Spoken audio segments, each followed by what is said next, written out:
July 15, 1993. Medellin, Colombia. Carlos Mendoza had been Pablo Escobar's most trusted accountant for 3 years, the man who knew every bank, every tunnel, every burial site where the cartel king hid his billions.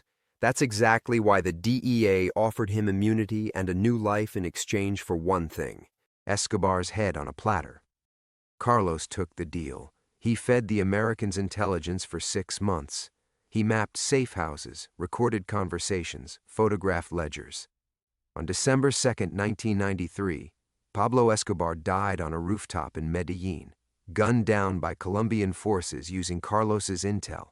What the DEA never knew was that Carlos had spent those same 6 months moving Escobar's gold, not stealing it, protecting it. Because the man they thought was their star informant had been playing a longer game. 28 years later, 3 men with guns want that gold back. Before we jump back in, tell us where you're tuning in from, and if this story touches you, make sure you're subscribed because tomorrow I've saved something extra special for you. The Texas heat made everything shimmer like a mirage, but the 3 Escalades parked outside Mendoza Auto Repair were real enough. Carlos wiped his hands on a greasy rag, watching through the garage's grimy windows as men in expensive suits stepped out of the vehicles. Even from 50 yards away, he could see the telltale bulge of shoulder holsters beneath their jackets. 28 years. He'd known this day would come. "Tio Carlos," I finished the inventory sheets. Maria's voice drifted from the office behind him, sweet and innocent. 17 years old, honor roll student, full scholarship to UT in the fall, funded by scholarship money that came from gold bars buried beneath an auto shop in Laredo, Texas. "That's good, mija," Carlos called back, never taking his eyes off the approaching men. His hand moved instinctively to the Colt. .45 he kept hidden beneath the register, old habits from a life he'd tried to forget. "Why don't you lock yourself in the office for a bit? I've got some difficult customers coming." The lead man was tall, lean, with the predatory grace of a professional killer. Carlos recognized the type. He'd worked alongside enough of them during his years with Pablo. The man's eyes swept the garage with tactical precision, noting exits, cover points, potential threats. When those eyes locked onto Carlos through the window, a cold smile spread across the stranger's face. They knew. The bell above the garage door chimed as the 3 men entered. The lead sicario's hand rested casually on his hip, fingers drumming against what Carlos was certain was a pistol grip. The other 2 flanked him, younger, hungrier, the kind of men who'd grown up in the violence that followed Escobar's empire's collapse. "Señor Mendoza," the leader said, his voice carrying a slight Colombian accent that made Carlos's blood run cold. Or should I say, El Contador? The accountant. Carlos hadn't heard that name in decades. To most of the world, El Contador had died with Escobar on that rooftop in Medellin. Only a handful of people knew the truth about who had really managed the cartel's books, who had really known where every peso was hidden. "I think you have the wrong man," Carlos replied, his voice steady despite the adrenaline coursing through his veins. "I'm just a mechanic who's donated over $2 million to border children's education in the past decade." The man pulled out a tablet, scrolling through what looked like financial records. Anonymous donations, all traced back to gold sales from a particular dealer in San Antonio. Gold that bears the chemical signature of Colombian mines. Carlos's hand inched closer to the hidden weapon. In the office, he could hear Maria humming softly, some pop song that was popular with kids her age. She had no idea that her college fund had been built on blood money, that every opportunity she'd been given was payment for her uncle's sins. "The patron's son is all grown up now," the leader continued conversationally. "Roberto Escobar Henao. Perhaps you remember him? 10 years old when you betrayed his father. 28 years of wondering where Papa hid the real fortune. 28 years of following cold leads and dead ends." The man stepped closer, and Carlos could smell expensive cologne mixed with gun oil. "But funny thing about gold, Señor Contador, it leaves a trail if you know how to look. And Roberto, he's very good at looking. Took him 2 decades, but he found where you've been laundering his inheritance. One scholarship at a time. Even if I was this man you're looking for," Carlos said carefully, "what makes you think there's anything left? It's been 30 years. The sicario laughed, a sound like breaking glass. Because we know you, old man. We know you kept records of everything. Pablo trusted you because you never forgot a number, never lost track of a peso. And we know the scholarships are just the beginning. Insurance maybe, or penance. Behind them, one of the younger men was examining the garage's hydraulic lift, running his finger along the concrete floor with professional interest, looking for seams, hidden panels, burial sites. These weren't random thugs, they were specialists. Roberto wants what's his, the leader said. The maps, the ledgers, the location coordinates. Everything his father shared with his most trusted advisor before the Americans put a bullet in his head. Carlos felt sweat dripping down his back despite the air conditioning. Through the office window, he caught a glimpse of Maria's ponytail as she bent over paperwork. This life he'd built, the quiet redemption, the good he'd tried to do with dirty money, it was all about to come crashing down. And if I don't remember where these things might be? He asked. The sicario's smile widened, showing perfect white teeth. Then we'll have to help refresh your memory, starting with the pretty girl in the office. Carlos's hand closed around the grip of his pistol as 3 decades of buried violence rose to the surface like oil in water. The reckoning had finally come to Laredo. Time slowed to the rhythm of his heartbeat. Carlos felt the familiar weight of the .45 in his palm, a weapon he'd hoped never to draw again, yet maintained with the same meticulous care he'd once applied to Pablo's ledgers. The metal was warm against his skin, a reminder that some skills never truly rust, they only wait. Maria, he called softly, never breaking eye contact with the lead sicario. Lock the office door, mija. Now. He heard the click of the deadbolt, followed by silence. Good girl. She'd always been quick to follow instructions, even as a toddler when her mother, Carlos's sister Elena, had first brought her to the shop. Elena was gone now, cancer taking her 3 years ago, leaving Carlos as Maria's only family. The only thing standing between a 17-year-old girl and the sins of his past. The garage felt smaller suddenly, cramped with the weight of old secrets. The familiar smells, motor oil, tire rubber, the metallic tang of welding, seemed sharper now, more immediate. This space had been his sanctuary for over 2 decades. Every tool in its place, every inch organized with the same precision that had once made him invaluable to the most dangerous man in Colombia. You know, Carlos said, buying time while his mind calculated angles and distances, Maria thinks I'm a war hero. Her mother told her I served in the army, got medals for bravery. She has no idea about any of this. The lead sicario's expression didn't change. Children believe what they need to believe. But fairy tales end, Contador. Through the office window, Carlos could see Maria's silhouette hunched over the desk. She was probably wondering why he'd asked her to lock herself in, maybe thinking it was another one of his paranoid episodes. He'd always been overly protective, never letting her work late shifts, never allowing her to walk home alone after dark. She'd teased him about it just last week, calling him mi oso protector, my protective bear. If only she knew how accurate that nickname was.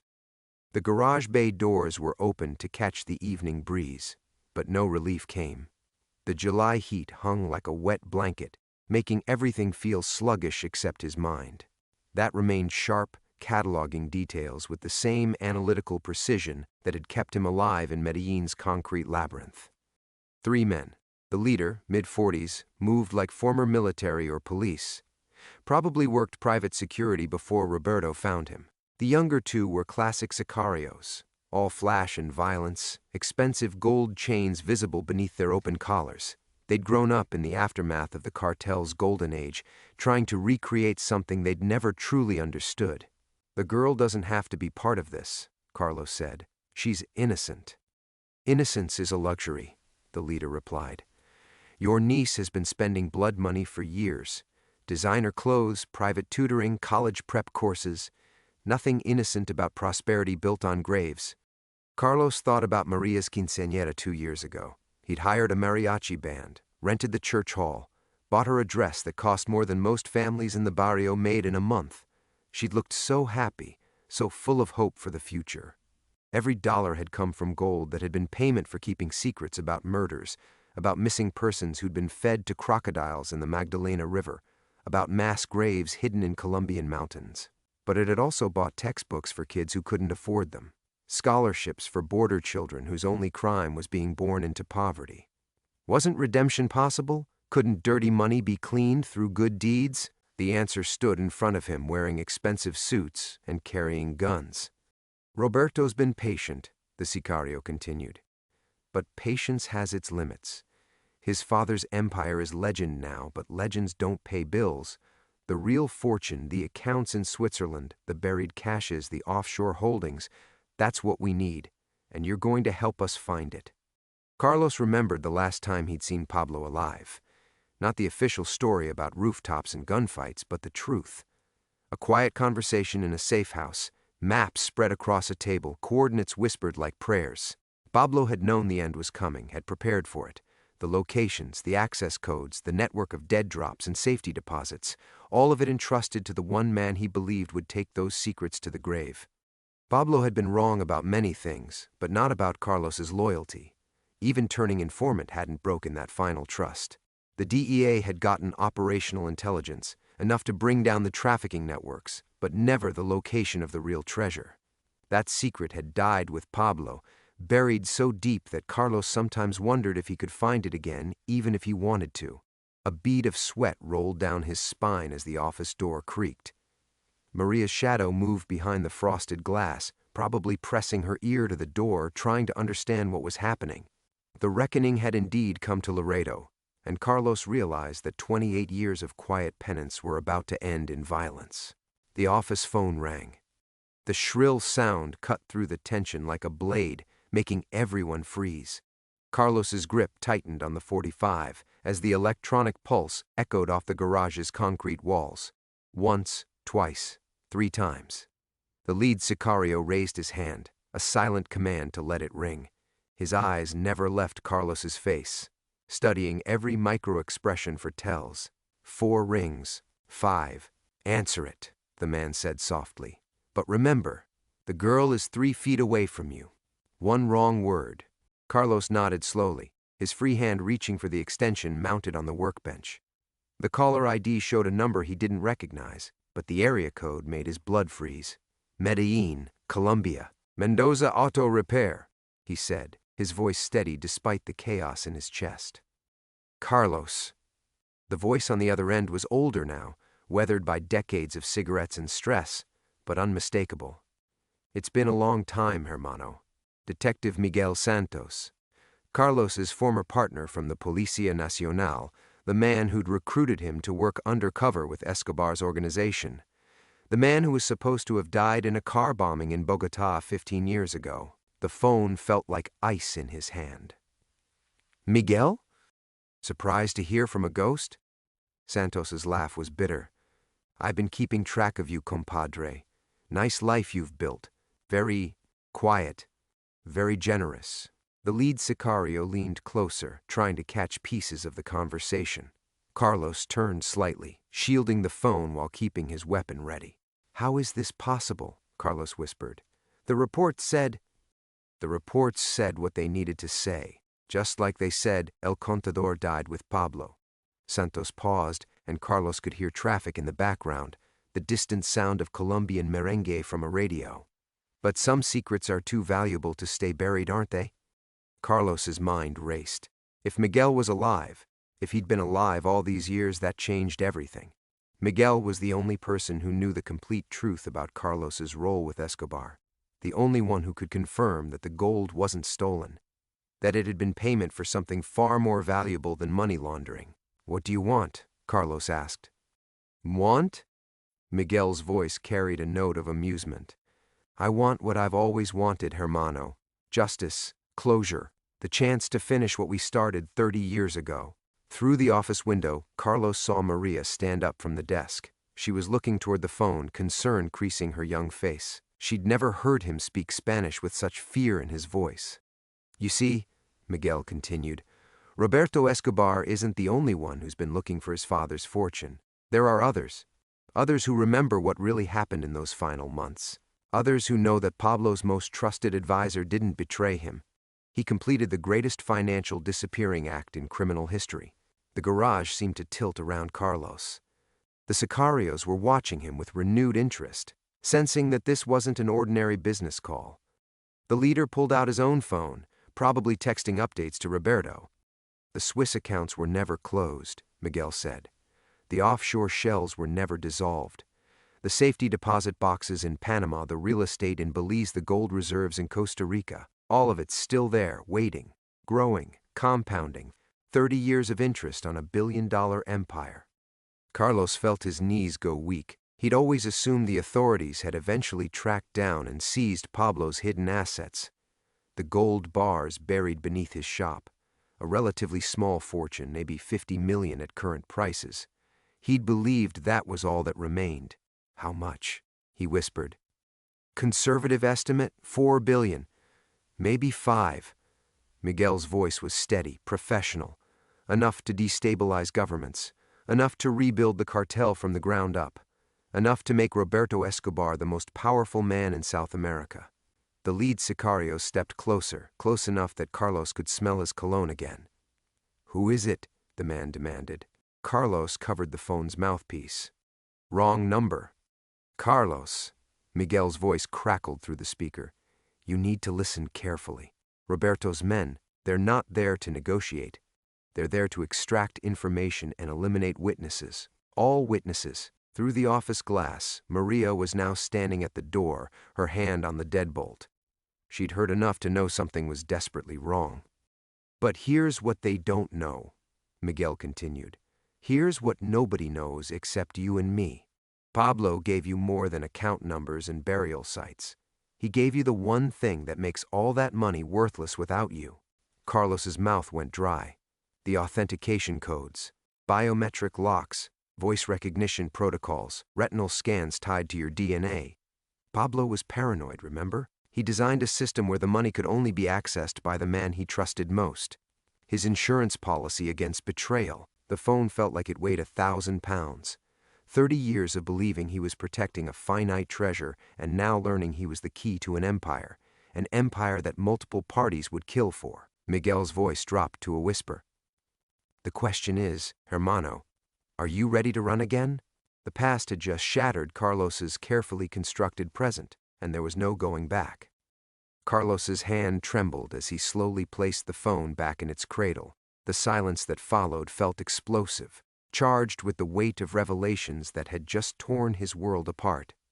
He could feel the sicarios' eyes boring into him, sense their growing impatience, but his mind was stuck on Miguel's final words.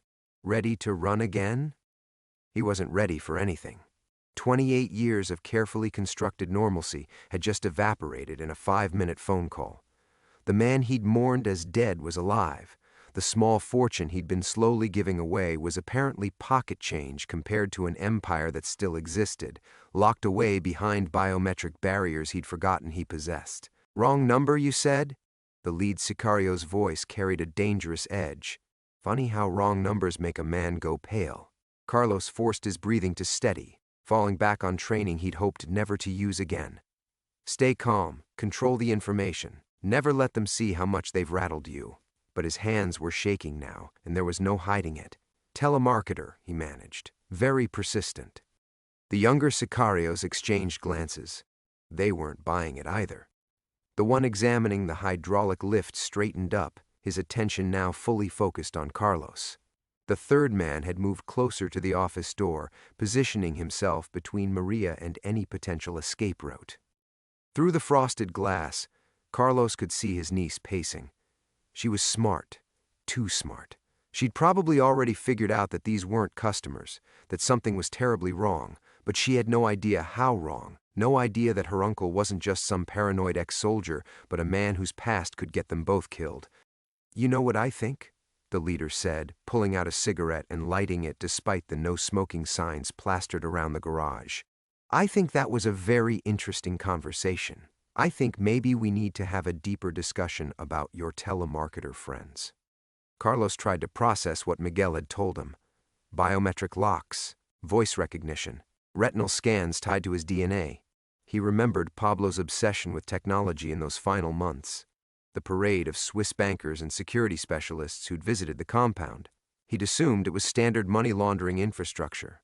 Complex, but ultimately just digital paperwork. But Pablo had been dying even then, though he'd hidden it well. The stress, the paranoia, the constant threat of capture, it had been eating him alive from the inside. Of course he would have created an insurance policy. Of course he would have made sure his most trusted advisor was the only key to the vault. The question was, did Carlos even remember how to access it? Señor Mendoza, the sicario continued, flicking ash onto the pristine garage floor Carlos spent hours cleaning each week. I'm going to ask you again, and I want you to think very carefully about your answer. Where are Pablo Escobar's records? Before Carlos could respond, Maria's voice cut through the tension from behind the office door. Uncle Carlos? Is everything okay out there? Should I call the police? The garage went dead silent. Even the hum of the fluorescent lights seemed to fade. The three sicarios looked at each other with the kind of professional concern that made Carlos's stomach drop.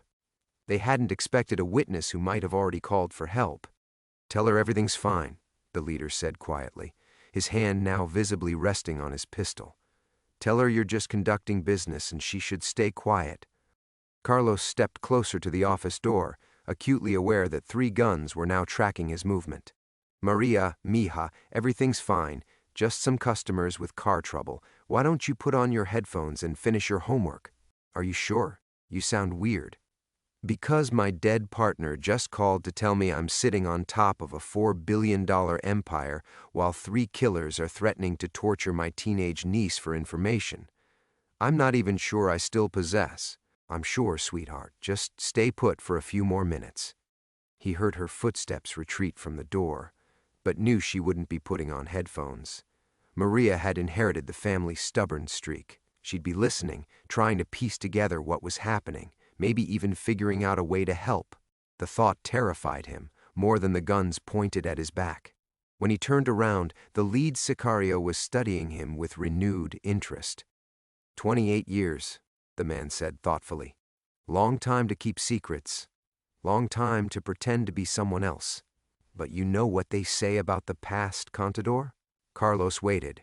It always collects its debts. The man's smile was arctic as he pulled out a satellite phone.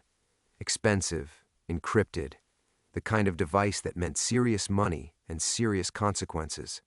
I think it's time Roberto heard about your telemarketing problem. I think it's time we stop pretending this is going to end quietly. Carlos's attempts to stay safe, to control the situation, to protect Maria while buying time, everything was falling apart.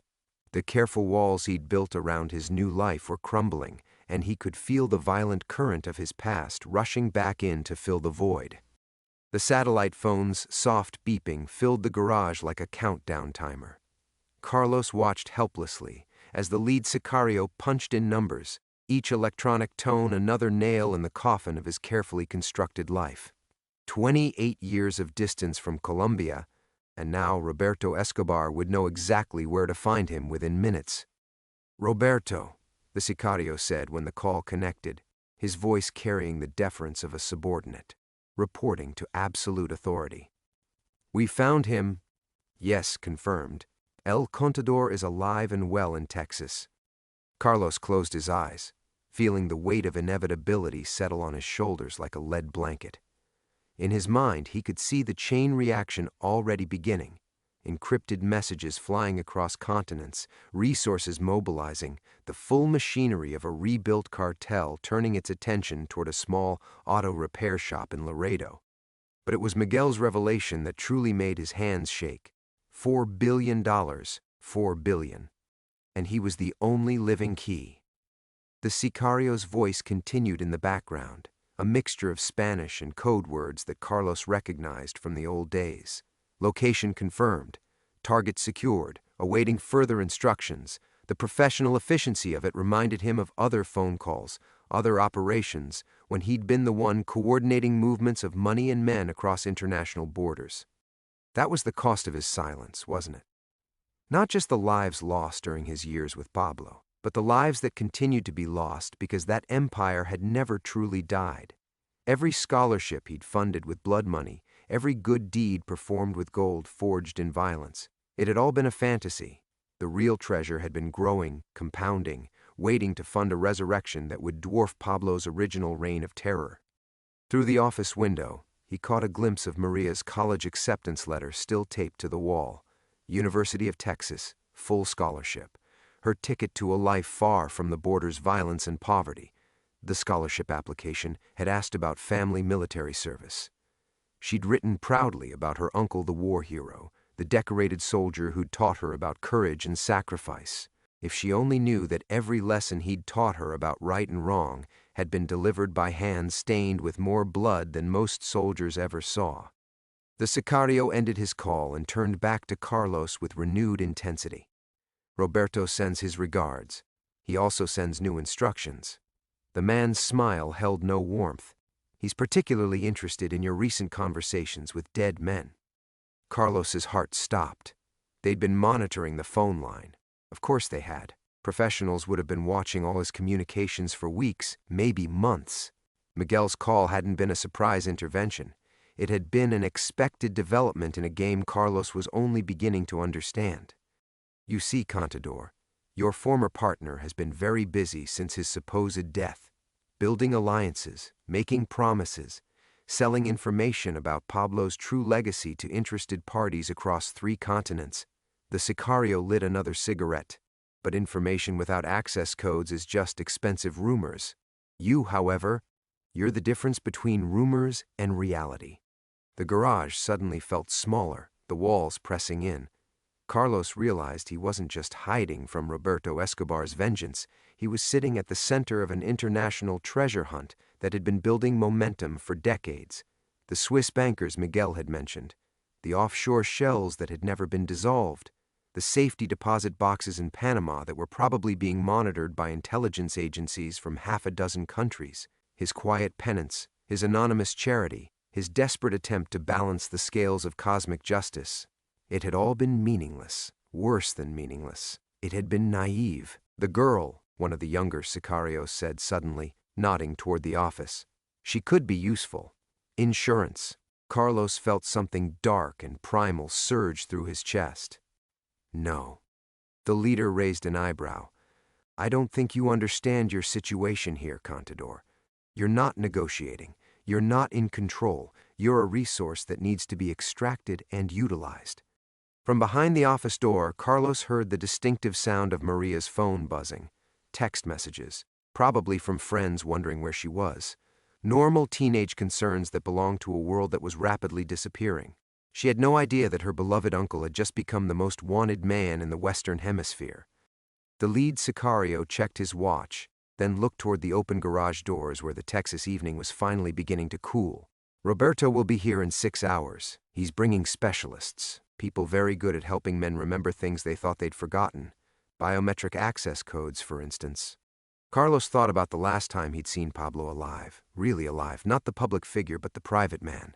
They'd sat in a garden in Medellin, sharing coffee and watching hummingbirds dart between flowers. Pablo had spoken about legacy, about ensuring that death couldn't destroy what he'd built. He'd called Carlos his insurance policy, his guarantee of immortality. Now Carlos understood what Pablo had really meant. Not immortality through memory or legend, but literal resurrection. A financial phoenix that could rise from ashes to burn the world again. The reckoning had indeed come. And Carlos realized that everything he'd lost 30 years ago, his identity, his peace, his innocence, was about to be taken from Maria as well. The silence stretched for several heartbeats after the sicario's threat about Roberto's arrival.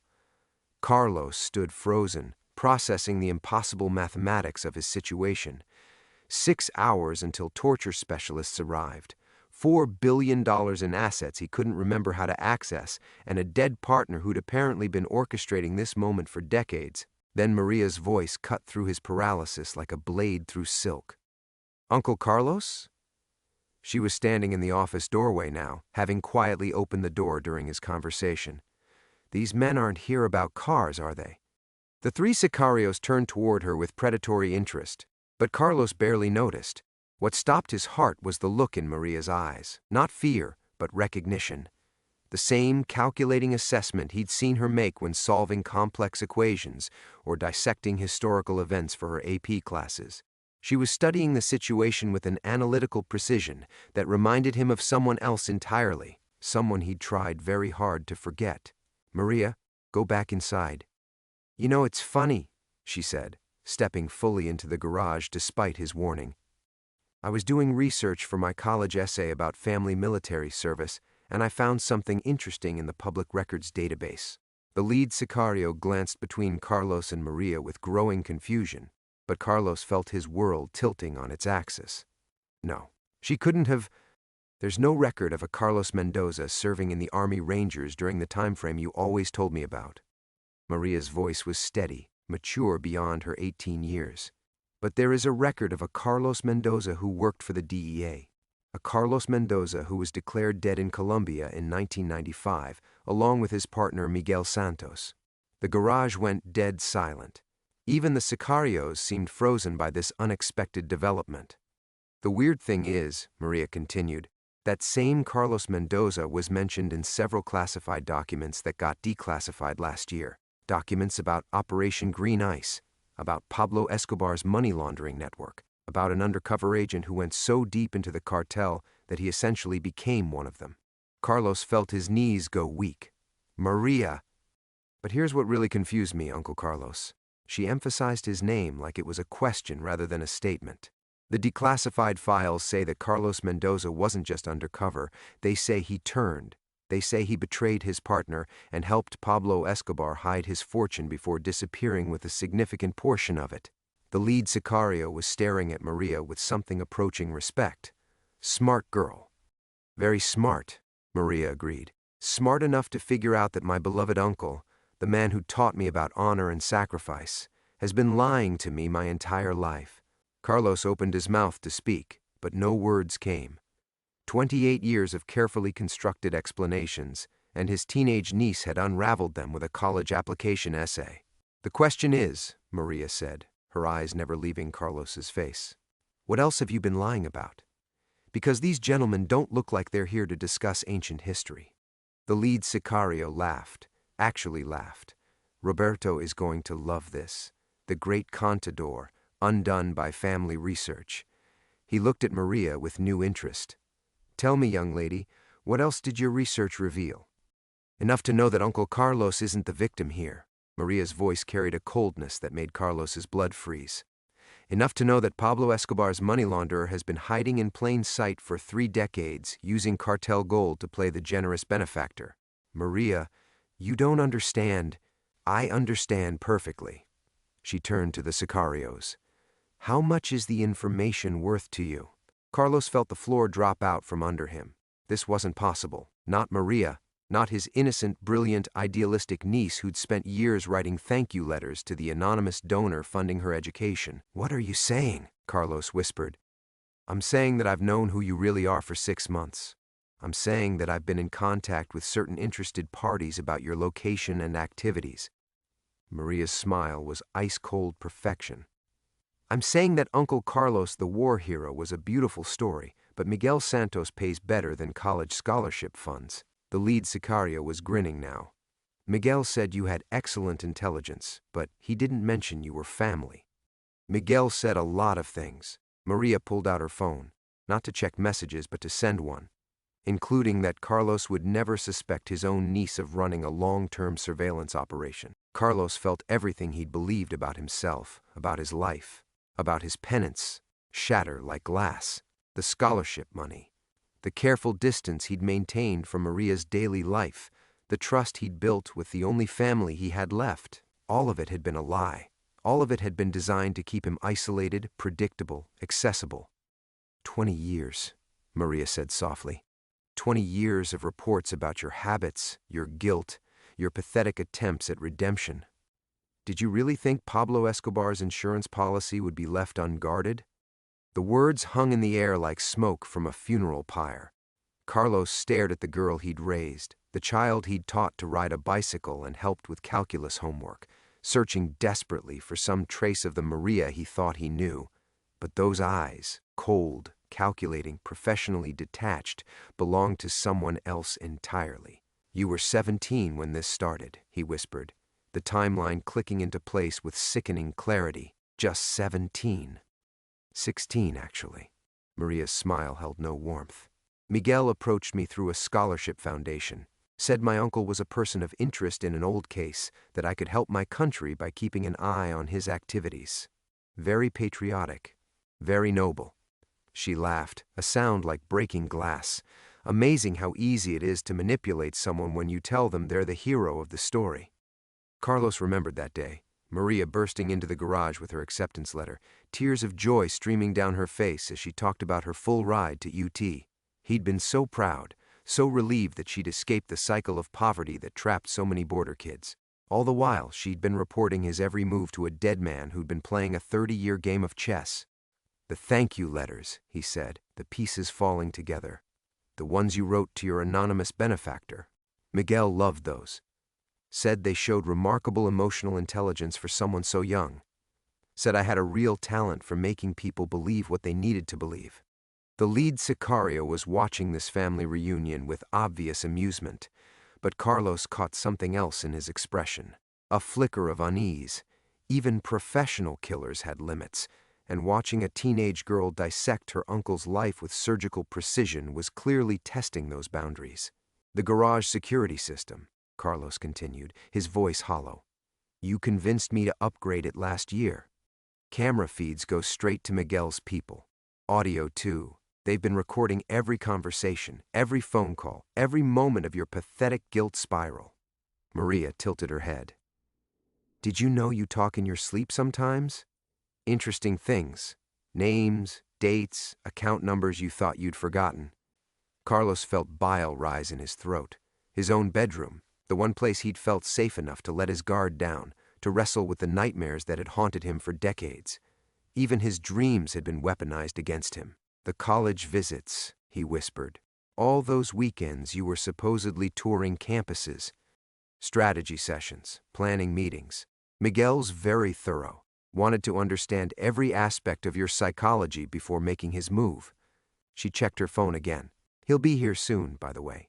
Wants to handle this personally. The younger sicarios exchanged glances. Whatever they'd been told about this operation, it was clearly more complex than they'd anticipated. Simple extractions didn't usually involve elaborate family betrayals or dead men returning from 30-year vacations. You don't understand what you've done, Carlos said, finding his voice again. Miguel isn't the man you think he is. Whatever he's promised you, whatever story he's told you about justice or patriotism, it's all lies. Like your stories about being a war hero? Like your stories about earning honest money to help border kids? Maria's laugh was bitter. At least Miguel was honest about what he wanted. You've been lying to me since I was old enough to talk. I was trying to protect you. From what? From the truth? From knowing that my beloved uncle was a mass murderer who laundered blood money for the most evil man in modern history? The mask slipped for just a moment, revealing something raw and wounded underneath. I spent years defending you to teachers who whispered about the weird auto mechanic raising his dead brother's daughter. I wrote essays about your courage, your sacrifice, your dedication to helping others. The garage suddenly felt like a confession booth, heavy with the weight of secrets too long suppressed. Carlos could see the hurt beneath Maria's professional demeanor, the betrayal of a child who discovered that her hero was actually the monster from her worst nightmares. Maria, please, don't. Her voice cut like a whip. Don't you dare try to explain this away.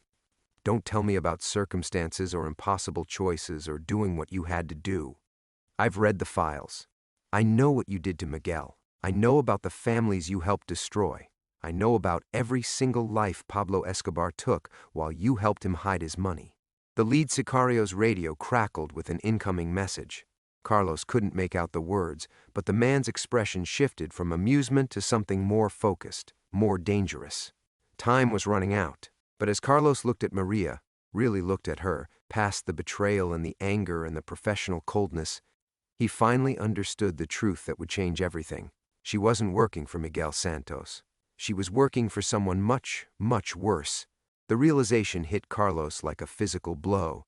In Maria's eyes, beneath the practiced coldness and professional betrayal, he saw something he recognized from 30 years of living with secrets, the look of someone who'd been played by a master. Miguel's dead, he said quietly, and watched her mask slip another fraction. Don't be ridiculous. I just spoke with him last. Miguel Santos died in Colombia in 1995. I should know. I killed him myself. The garage went silent except for the distant hum of traffic on Interstate 35. Even the sicarios seemed frozen by this revelation. Maria's phone trembled in her hand, her carefully constructed composure finally showing cracks. You're lying. I shot him in the head in a hotel room in Medellin after he tried to expose our operation to Pablo's enemies. Miguel Santos, my partner, my friend, the man I trusted more than anyone in the world. I put 2 bullets in his brain because Pablo ordered it, and because I was too deep undercover to remember which side I was really on. Carlos stepped closer, ignoring the sicarios' weapons.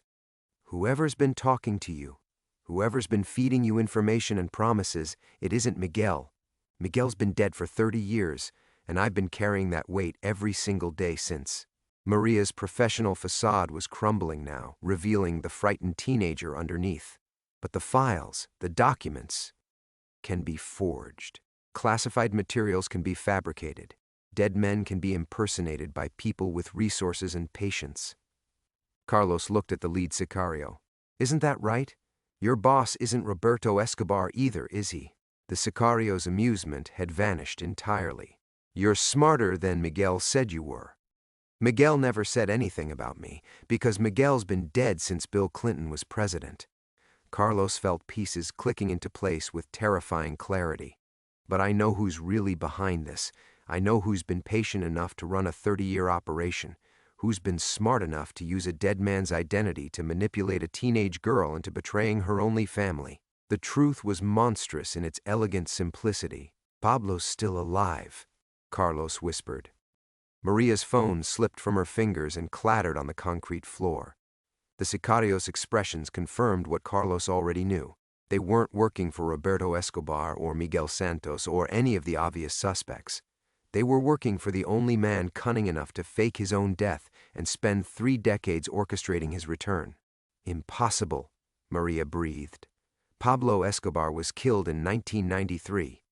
I've seen the photographs. You've seen what he wanted you to see, what the world needed to see. Carlos's voice was hollow with the weight of understanding. Pablo always said that death was just another form of disappearing, that the smartest man in any conflict was the one who could convince everyone he was no longer a threat. The lead sicario sighed and lowered his weapon slightly. Patron said you'd figure it out eventually, said it was inevitable once you started thinking, instead of just reacting. How long? Carlos asked. He never left Colombia.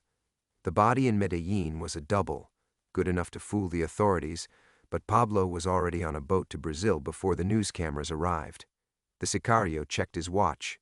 He's been building a new network ever since. Quieter, smarter, more patient. And he needed his money. $4 billion buys a lot of patience, but inflation's a killer, and Colombian real estate only appreciates so much. The old accounts, the Swiss arrangements, the offshore shells you helped establish, that's generational wealth, dynasty money. Carlos looked at Maria, who was staring at the floor in shock. How long have you been talking to him? 2 years, she whispered, ever since I started asking questions about family history. He approached me through a college recruiter, said he was a journalist working on a book about DEA operations in Colombia. Said he needed help understanding what happened to the families of agents who went undercover. And you believed him. He knew things, specific things about your nightmares, about the way you'd sometimes stop talking mid-sentence and stare at nothing.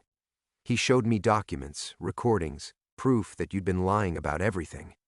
Tears were streaming down her face now. He said he was Miguel Santos, that he'd survived Colombia and spent 30 years hunting the man who betrayed him. But he made one mistake, Carlos said, finally understanding the flaw that would bring down the most dangerous man who'd ever lived. Pablo always underestimated the people he used, always assumed that manipulation was enough to guarantee loyalty. He knelt down and picked up Maria's phone, scrolling through her messages. The contact was listed as MS, Miguel Santos. But the message history told a different story. Requests for information that only Pablo would want. Instructions that only Pablo would give, a patience and long-term thinking that belonged to only one man. He's not coming to negotiate, Carlos said. He's coming to clean house. All the loose ends, all the witnesses, all the people who know too much, including Maria, including the sicarios, including Carlos himself. The monster was finally coming home. Carlos set Maria's phone down gently, the weight of 30 years pressing against his chest like a stone. Outside, the Texas heat shimmered off the asphalt, and somewhere in the distance, a train whistle echoed across the flatlands.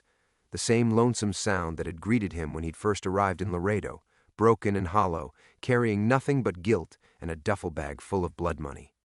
"He's not coming," Carlos said quietly, understanding flooding through him with crystalline clarity. Pablo's not coming because Pablo never intended to survive this either. The sicarios exchanged glances, confusion replacing their earlier confidence. But Carlos could see it now, the final move in a game that had been 30 years in the making, the last perfect disappearance. "You think he's going to pay you," Carlos continued, looking at each gunman in turn. "You think this is about recovering money or settling old scores, but Pablo Escobar doesn't leave witnesses, ever. He's been dead to the world for 30 years, and he intends to stay that way." The lead sicario's radio crackled again, but this time the voice that emerged was different, older, carrying the weight of command, and the ghost of a Colombian accent worn smooth by decades of careful practice. "Carlos, my old friend, you always were the smartest accountant I ever employed." Pablo's voice filled the garage like smoke, and Carlos felt himself transported back to those nights in Medellin, counting money while classical music played in the background, and the most dangerous man in the world planned empires over brandy and cigars. "Patron," Carlos said, and hated himself for how easily the old title came. "I want you to know that this brings me no joy. You served me faithfully for years. You kept my secrets. You honored our arrangement." A pause, heavy with regret that might even have been genuine. "But the world is changing, Carlos. Digital currencies, international transparency laws, governments that never forget. There's no place anymore for men like us." Maria was staring at the radio with the expression of someone watching her entire reality collapse. The teenager who'd thought she was helping capture a war criminal now understood that she'd been the instrument of her own family's destruction. "The girl doesn't deserve this," Carlos said. "The girl was necessary. Children are so much easier to mold than adults, don't you think? So eager to believe they're serving a higher purpose." Pablo's voice carried a note of genuine fondness. "She's quite remarkable, actually. Intelligent, dedicated, thorough in her reporting. Under different circumstances, she would have made an excellent addition to the organization. Let her go. Take me, take the account numbers, take whatever you need, but let her go." "I'm afraid that's impossible, my friend. Maria knows too much now, as do my associates there with you, as do I, for that matter." The sicarios were beginning to understand.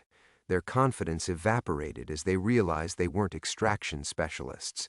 They were participants in a mass murder-suicide orchestrated by a dead man who intended to stay dead. "How?" the lead sicario asked, his voice tight with the first edge of panic. "The garage is wired with enough explosives to level half a city block. Remote detonation, of course. The authorities will find evidence of a gas leak, perhaps some faulty electrical work, a tragic accident that claimed the lives of a beloved mechanic, his niece, and unfortunately, 3 armed criminals who happened to be robbing them at the time." Carlos closed his eyes, remembering suddenly the day Maria had convinced him to upgrade the security system. The workers who'd taken extra time in the walls, the new electrical panels, the careful attention to the building's structural supports. Not surveillance equipment, elimination equipment.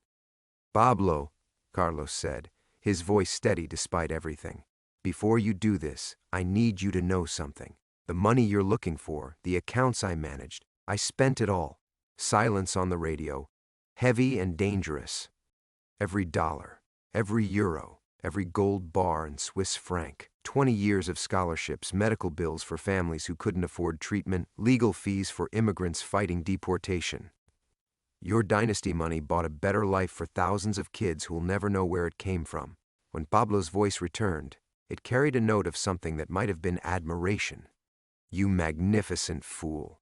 You turned blood money into hope, You transformed an empire built on death into something clean. A long pause. I suppose that's a form of justice, isn't it? Poetic in its way. Carlos opened his eyes and looked at Maria. Really looked at her, seeing past the betrayal to the frightened girl who'd been weaponized by a master manipulator. In her face, he saw his brother's stubborn courage and his sister-in-law's fierce intelligence. He saw the child he'd failed to protect from the truth, but whom he could still save from its consequences. "There's no money left to recover," Carlos said into the radio. "Nothing left to kill for. Just an old man who's tired of carrying the weight of his mistakes." "Perhaps," Pablo said softly. "But some weights are too heavy to put down, don't you think? Some sins require a final accounting." The line went dead, and Carlos knew their time was up. In the distance, storm clouds gathered over the border, bringing the promise of rain to the parched Texas earth.